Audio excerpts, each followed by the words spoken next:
안녕하세요. 평생을 정말 자식 하나만 바라보고 모든 걸 쏟아부었는데 어느 날 문득 다 커버린 자녀가 남처럼 멀게만 느껴져서 서운하고 허탈한 마음 느껴보신 적 있으신가요? 아마 많은 분들이 고개를 끄덕이실 겁니다. 오늘 이 시간에는요, 바로 그 마음에 대해서 한번 깊이 들여다보려고 합니다. 서운함의 진짜 원인은 뭔지, 그리고 이제는 다 큰 자녀와 어떻게 하면 지혜롭게 또 행복하게 잘 지낼 수 있을지 그 새로운 길을 함께 찾아보겠습니다. 엄마, 이제 필요 없어요. 제발 그만 좀 주세요. 정말 가슴이 쿵 하고 내려앉는 말이죠.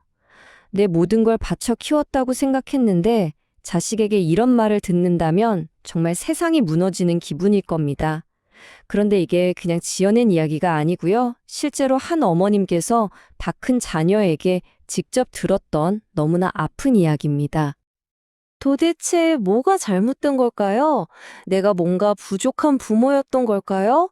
아니면 요즘 자식들이 너무 얄팍하고 변해버린 걸까요? 수많은 생각들이 머릿속을 오갈 텐데요. 오늘 이 아프고 어려운 질문의 답을 여러분과 함께 차근차근 찾아보려고 합니다. 자, 그럼 첫 번째 이야기부터 한번 시작해 볼까요?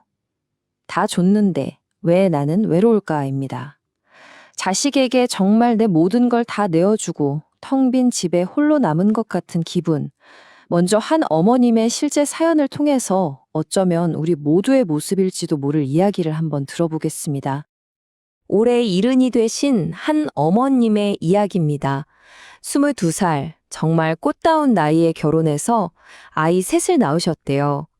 그 순간부터 나라는 이름은 까맣게 잊고 오직 누구 엄마로만 사셨습니다. 당신 입고 싶은 옷, 먹고 싶은 것 한 번 제대로 챙기지 못하고 밤낮 없이 일해서 자녀들 뒷바라지를 하셨죠. 대학 등록금, 결혼자금, 심지어 사업자금까지. 빠듯하게 모아두었던 노후자금을 정말 탈탈 털어서 지원해 주셨어요. 그렇게 내 돈, 내 시간, 내 건강, 모든 걸 다 내어줬는데 68번째 생일에 돌아온 건 뭘까요? 바쁜 자녀 셋에게서 온 생일 축하해라는 짧은 문자 메시지, 달랑 한 통이 전부였다고 합니다. 그날 저녁 넓은 집에 혼자 앉아 미역국을 끓여 드시면서 평생 처음으로 이런 생각을 하셨대요. 내가 도대체 뭘 잘못한 걸까? 이렇게 내 모든 걸 다 줬는데 왜 나는 이렇게 외로울까? 그날 밤 잠 못 이루고 뒤척이시다가 문득 정말 번개처럼 한 가지 생각이 머리를 스쳤다고 합니다. 혹시 내가 자식을 사랑한 게 아니라 나한테 집착하게 만든 건 아닐까? 나 없이는 아무것도 못하게, 나한테 의존하게 만든 건 아닐까? 나의 끝없는 희생과 헌신이 오히려 자녀들이 부모의 사랑을 너무나 당연하게 여기도록 만든 건 아니었을까? 그제야 처음으로 지난 세월을 돌아보게 되신 겁니다. 자, 이제 두 번째 이야기로 넘어가 보겠습니다. 착각을 버려야 할 시간. 어쩌면 이 문제는요, 우리 자식이 배은망덕해서도 아니고 내가 부족한 부모라서도 아닐 수 있습니다. 어쩌면 우리가 평생토록 너무나 당연하게 붙들고 살아온 부모의 역할에 대한 생각이 시대와 함께 조금은 낡아버렸기 때문일지도 모릅니다. 여기 화면을 한번 보실까요? 우리가 젊었을 적 우리 부모님 세대에서는요, 과거의 사랑, 즉 끝없는 희생과 헌신이 최고의 미덕이었습니다. 내 모든 걸 다 태워서 자식을 따뜻하게 해주는 게 가장 위대한 사랑이라고 배웠죠. 하지만 시대가 정말 많이 변했습니다. 요즘 시대가 말하는 새로운 사랑은 조금 달라요. 바로 건강한 경계를 지키면서 내 삶도 소중하게 지키고 그걸 바탕으로 자녀의 완전한 독립을 도와주는 것. 이게 바로 새로운 사랑의 방식이라는 거죠. 우리가 느끼는 서운함은요, 어쩌면 이 달라진 사랑의 방식을 미처 배우지 못했기 때문에 생기는 당연한 감정일 수 있습니다. 아이가 엄마 뱃속에서 세상에 나올 때 가장 먼저 뭘 하죠? 네, 바로 탯줄을 끊어주잖아요. 그게 바로 아이의 첫 번째 독립이죠. 그런데 다 큰 자식에게는요, 눈에 보이지 않는 심리적 탯줄이라는 게 하나 더 남아있다고 합니다. 안타깝게도 자녀 스스로는 이 탯줄을 끊어내기가 굉장히 어려워요. 그래서 부모가 해주어야 할 마지막 역할이 바로 이것입니다. 사랑하기 때문에 더 멀리, 더 높이 날아가라고 이 심리적 탯줄을 딱 하고 끊어주는 것. 그래야 비로소 자녀가 진짜 어른으로 홀로 살 수 있게 되는 겁니다. 이 도표를 보시면 시대의 변화가 한눈에 확 들어오실 거예요. 우리 50, 60세대 부모님들은요, 나에게 100이 있다면 그 중에 80 이상을 자녀에게 쏟아부었습니다. 정작 나를 위해서는 20도 채 쓰지 못했던 거죠. 그런데 요즘 3040 젊은 부모들은 어떤가요? 자녀에게 60을 투자하고 나머지 40은 온전히 나를 위해 남겨두는 걸 아주 당연하게 생각합니다. 이게 바로 요즘 세상의 흐름이라는 거예요. 누가 옳고 그르다의 문제가 아니라 시대가 그렇게 바뀌었다는 거죠. 이제는 우리도 우리 자신을 위한 몫을 당당하게 남겨둬야 하는 시대가 온 겁니다. 자, 그럼 이제부터가 진짜 중요합니다. 그래, 생각을 바꾸는 건 알겠어. 그런데 당장 뭘 어떻게 해야 할지 막막하네? 이런 생각 드실 텐데요. 세 번째 장, 나를 위한 인생 사용법에서 그동안 잊고 살았던 나를 되찾는 아주 구체적이고 실용적인 방법을 하나씩 알기 쉽게 알려드리겠습니다. 우리가 늙지 않을 수는 없지만 멋지고 건강하게 나이 들 수는 있습니다. 그걸 웰에이징이라고 하는데요. 그러려면 세 가지 근육을 키워야 한다고 해요. 근육이라고 해서 거창한 게 아닙니다. 첫째는 몸의 근육. 매일 동네 한 바퀴 걷고 엘리베이터 대신 계단을 이용하는 것만으로도 충분합니다. 건강이 있어야 뭐든 할 수 있으니까요. 둘째는 마음의 근육입니다. 나이가 들수록 사소한 일에 서운해지고 눈물이 많아지잖아요. 그럴 때 그 감정을 그냥 꾹꾹 눌러 담지 마시고 명상을 하거나 일기장에 털어놓거나 마음 맞는 친구랑 실컷 수다를 떨어보세요. 마음에도 단련이 필요합니다. 마지막 셋째는 관계의 근육. 한 연구에 따르면요, 건강하게 오래 사는 사람들의 가장 큰 비결이 바로 좋은 친구, 좋은 인간관계였다고 합니다. 이제 자식 걱정은 조금 내려놓고 즐거운 취미를 함께 나눌 친구를 만드는 데 시간을 써보시는 건 어떨까요? 아이고, 이 나이에 내가 뭘 새로 배우겠어. 혹시 이런 생각 하고 계신가요? 절대 그렇지 않습니다. 여기 보세요. 걷기, 그림 그리기, 작은 화분 키우기, 책 읽기. 이런 소소한 활동들이 우리 뇌를 계속 깨어있게 만들어서 치매 위험을 줄여주고 우울한 마음도 싹 가시게 한대요. 삶의 만족도가 훨씬 올라간다는 연구 결과도 있습니다. 여기서 가장 중요한 건 흥미입니다. 내가 뭘 할 때 시간 가는 줄 모르게 즐거운지 오늘 한번 곰곰이 생각해 보시면 좋겠습니다. 네 번째 장은 자녀와 똑똑하게 거리두기입니다.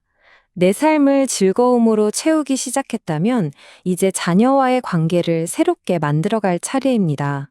이건 자식 보고 이제 너랑 안 볼 거야 하고 등을 돌리는 게 절대 아닙니다.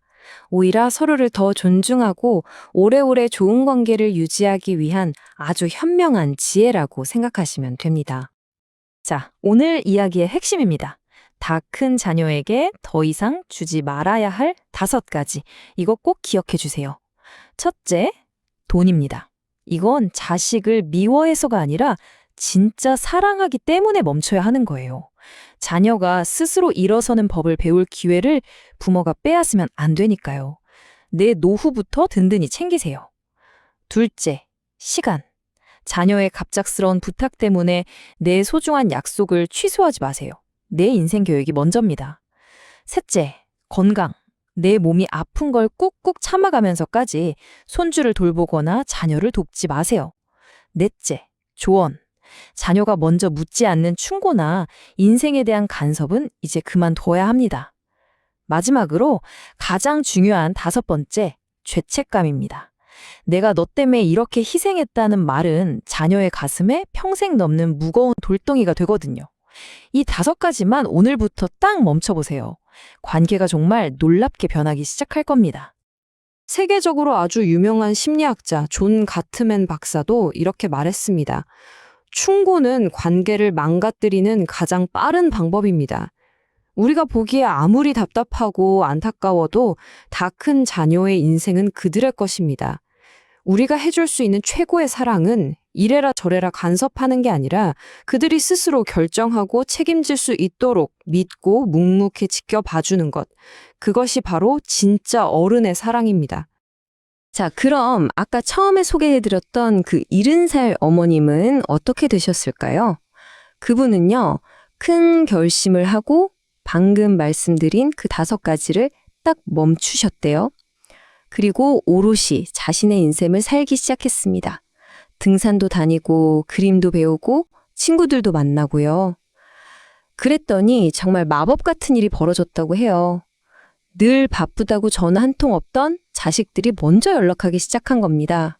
엄마, 주말에 시간 있으세요? 요즘 얼굴이 너무 좋아지셨어요. 그때 어머님은 큰 깨달음을 얻으셨다고 합니다. 아, 내가 자식들 뒷공무니만 쫓아가니까 도망갔던 거구나.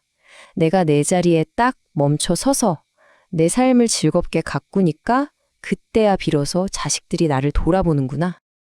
자, 이제 마지막 장입니다. 여기서는 조금 더 깊은 이야기를 해보려고 해요. 내 삶의 주인으로 사는 지혜.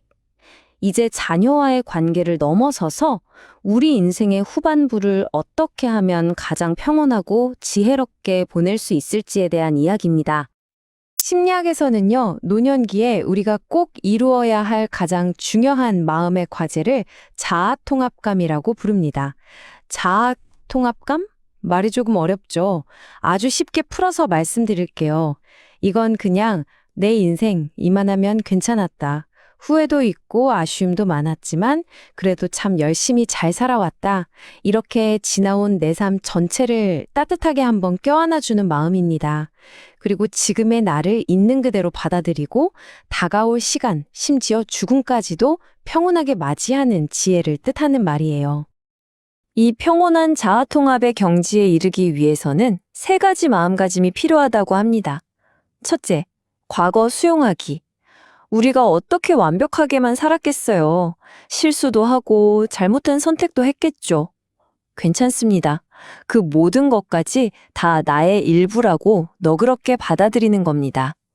둘째, 현재 만족하기. 자꾸 남과 비교하면서 나는 왜 이것밖에 못했지? 라고 자책하기보다 지금 내가 가진 작은 것들에 감사하는 연습을 하는 겁니다. 마지막으로 미래 마주하기. 나이 들어감과 언젠가 다가올 죽음을 두려워하거나 피하지 않고 그저 자연의 섭리로 의연하게 받아들이는 태도입니다. 이 3가지가 이루어질 때 우리는 비로소 어떤 것에도 흔들리지 않는 깊은 마음의 평화를 얻게 됩니다. 결국 모든 이야기는 이 한 문장으로 이어집니다. 아까 그 어머님이 하신 말씀인데요. 내가 내 인생의 주인이 되어서 하루하루 즐겁고 행복하게 사니까 정말 신기하게도 자식들도 더 행복해졌어요. 한번 생각해 보세요. 부모가 자식 걱정 때문에 늘 우울하고 불행하면 자식은 평생 그 마음의 짐을 안고 살아갑니다. 하지만 부모가 자신의 삶을 즐기며 행복하게 반짝반짝 빛나면 자식들은 안도하면서 자신의 인생을 살아갈 용기를 얻습니다. 우리가 자녀에게 줄 수 있는 최고의 마지막 선물, 최고의 유산은요, 돈이나 집이 아니에요. 바로 행복하고 자유로운 부모의 모습 그 자체입니다. 이제 마지막으로 여러분께 질문을 하나 드리고 싶습니다. 오늘 당장 다른 누구도 아닌 바로 나 자신을 위해서 어떤 새로운 한 걸음을 내딛어 보시겠습니까? 거창한 계획이 아니어도 좋습니다. 그냥 동네 공원 한 바퀴 걷는 것도 좋고요. 오랫동안 잊고 지냈던 친구에게 안부 전화를 한번 거는 것도 좋습니다. 여러분의 인생은 자녀의 이야기에 덤으로 따라오는 부록이 절대 아닙니다. 그 자체로 완결된 너무나 소중하고 빛나는 한 권의 책입니다. 오늘부터 그 책의 가장 빛나는 마지막 장을 세상에서 가장 아름다운 이야기로 직접 써 내려가시기를 제가 진심을 다해 응원하겠습니다. 좋았다면 구독, 좋아요 눌러주세요.